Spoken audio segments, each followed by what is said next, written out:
வியட்நாமில் படகு கவிழ்ந்த விபத்தில் தமிழகத்தைச் சேர்ந்த 10 பேர் உயிரிழந்த நிலையில் அவர்களின் உடல்களை தமிழகம் கொண்டுவர உரிய நடவடிக்கை எடுக்கப்பட்டுள்ளதாக முதலமைச்சர் விஜய் தெரிவித்துள்ளார்.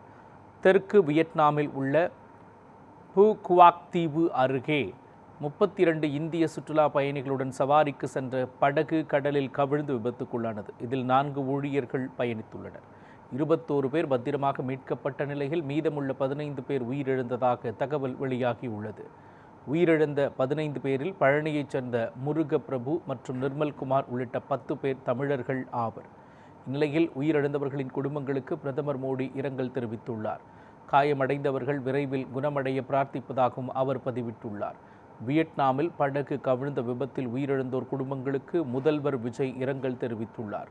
சுற்றுலா பயணிகள் உயிரிழந்த செய்தி அறிந்து அதிர்ச்சியும் வேதனையும் அடைந்ததாக குறிப்பிட்டுள்ள முதல்வர் விஜய், பாதிக்கப்பட்டோருக்கு தேவையான மருத்துவ உதவிகள் வழங்கிடவும், இறந்தோர் உடல்களை தமிழகம் கொண்டுவர இந்திய தூதரகம் மூலம் உரிய நடவடிக்கை எடுக்கவும் உத்தரவிட்டுள்ளதாகவும் கூறியுள்ளார்.